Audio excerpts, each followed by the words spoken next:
রাজনীতিতে এখন যে ধরনের তর্কগুলো হচ্ছে, বিতর্কগুলো হচ্ছে, অনেকগুলা তর্ক বিতর্ক আছে খুবই সিলি টাইপের, মানে খুবই ছোটখাটো বিষয়, বাট সোশ্যাল মিডিয়া প্ল্যাটফর্মে এগুলো নিয়ে মানুষ মজা নিচ্ছে।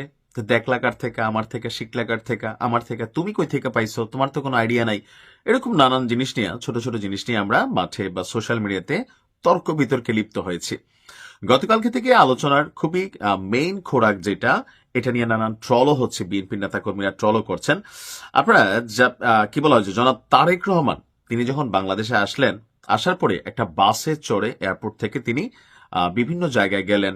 তারপর হচ্ছে এখন এই যে নির্বাচনী সমাবেশগুলো চলছে সারা বাংলাদেশের বিভিন্ন জায়গায়, তো এই বাসটা তিনি ব্যবহার করছেন। বাসটা বড় একটা বাস।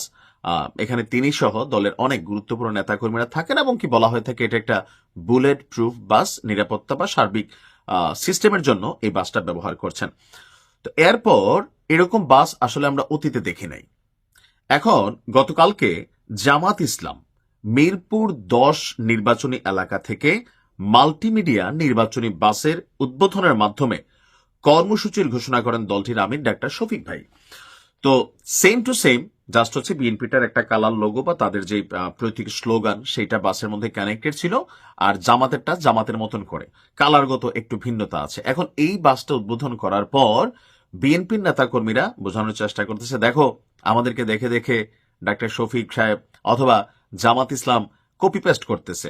তারপর আবার ওই যে জনাব তারেক রহমানের একটা বিড়াল আছে জেবু, তো ভবিষ্যতে আরো কি কি কপি করতে পারে, ডাক্তার শফিক ভাই একটা সোফায় বসা, তো পেছনে একটা বিড়াল দিয়া বোঝাচ্ছে যে আগামীতে এটাও করবে। অর্থাৎ জামাতের নিজস্ব ব্রেন নাই, বিএনপিটা কপি করে করে চলে, এটা আসলে ন্যারেটিভ চেষ্টা করা হচ্ছে। কিন্তু বিষয়গুলো খুবই সিলি, তর্ক বিতর্ক। যেমন ধরেন জামাত ইসলামের নেতা কর্মীরা বা এনসিপিরা বিএনপিকে কুপকাত করার জন্য একটা কথা সবসময় বলে যে চাঁদাবাজদের দল, তোমরা চাঁদাবাজি করবে, এই দেশে আর চাঁদাবাজদেরকে আসতে দেওয়া হবে না, সিন্ডিকেট ভেঙে দেব, লাল কার্ড দেখানো হচ্ছে।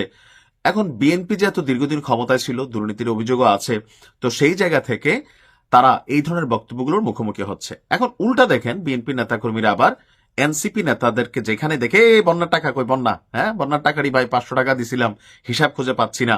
বিশেষ করে নাসিরুদ্দিন পাটোয়ারিকে সবাই ধরতেছে যখন মির্জা আব্বাসকে চাঁদাবাজ হিসাবে সে বিভিন্ন জায়গায় বক্তব্য দিচ্ছে। অর্থাৎ পাল্টা কাউন্টার চলতেছে। আবার জামাতকে নিয়ে বারবার যেটা বোঝানোর চেষ্টা করা হচ্ছে, 1971 রাজাকার, যে রাজাকার ইস্যুতে শেখ হাসিনা সরকারের একটা মেটিকুলাস পতনই হয়ে গেল। অর্থাৎ এখানে নির্বাচনের মাঠে এক দল আরেক দলকে ছোট করার জন্য, বক্তব্য দেওয়ার জন্য নানান ধরনের, কখনো আছে যে মাত্রা ছাড়িয়ে যাচ্ছে, আবার কখনো হচ্ছে মাত্রার মধ্য থেকে সিলি বক্তব্য দিচ্ছে। তবে বাস নিয়ে যখন সোশ্যাল মিডিয়া প্ল্যাটফর্মে একটা সমালোচনা শুরু হইল, তো তিনি আবার ডক্টর শফিক সাহেব তিনি আবার একটা ভিন্ন বক্তব্য দিয়েছেন এই বাসটা নিয়ে, যে এই বাসটার আসল উদ্দেশ্য কি। তিনি বলছেন যে আমরা প্রচারণার জন্য বাসটি ব্যবহার করব, এটা জামাত আমিরের চলাচলের জন্য নয়। তবে উদ্বোধনের সময় তিনি বাসটির মধ্যে ছিলেন, কিন্তু কোন পরবর্তী প্রোগ্রামে এই বাসে চড়ে জামাত আমির তিনি আসলে প্রোগ্রামে যাবেন না, এটা হচ্ছে প্রচারণার জন্য। অর্থাৎ এখানে জামাতের বিভিন্ন নেতাকর্মীরা থাকবেন, সারা বাংলাদেশে হয়তো বাসটির মুভমেন্ট থাকবে, কিন্তু জামাত আমির নিজে এই বাসটা চড়বেন না, যেমন তারেক রহমান নিজে চড়েন। তিনি বলছেন যে আনুষ্ঠানিকভাবে প্রচারণার জন্য আমরা এই বাসটির উদ্বোধন করেছি। আমরা এই বাসের প্ল্যান করেছিলাম গত নভেম্বর মাসে, আমাদের নির্বাচনী ব্র্যান্ডিং কালারের আলোকে। কপি করার কোনো কিছু নেই। নির্বাচনের শুরু থেকে আমরা এই ব্র্যান্ডিং কালারটি ব্যবহার করছি, আমরা কপি করিনি, বরং আমাদের নির্বাচনী ব্র্যান্ডিং কালার কপি করেছে। অর্থাৎ বিএনপি জামাতের এই পরিকল্পনাটাকে কপি কইরা তারা মাঠে নামাই দিছে। অর্থাৎ তাড়াহুড়া কইরা বিএনপি জামাতের আগে তাদের যে প্ল্যানটা এটা মাঠে নামাইছে, কপিরাইটটা আসলে জামাতের, তিনি এটাই বলছেন।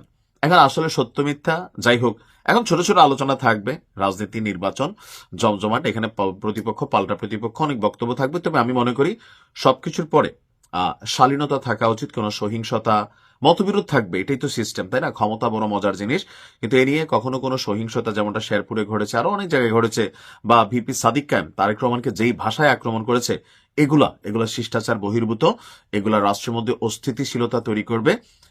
ক্ষমতা যার ভাগ্যে আছে সে ক্ষমতায় যাবে। আমাদের সবার উচিত যার যার জায়গা থেকে সবকিছু ব্যালেন্স মেনটেন করে কথা বলা। ভালো থাকুন। আসসালামু আলাইকুম।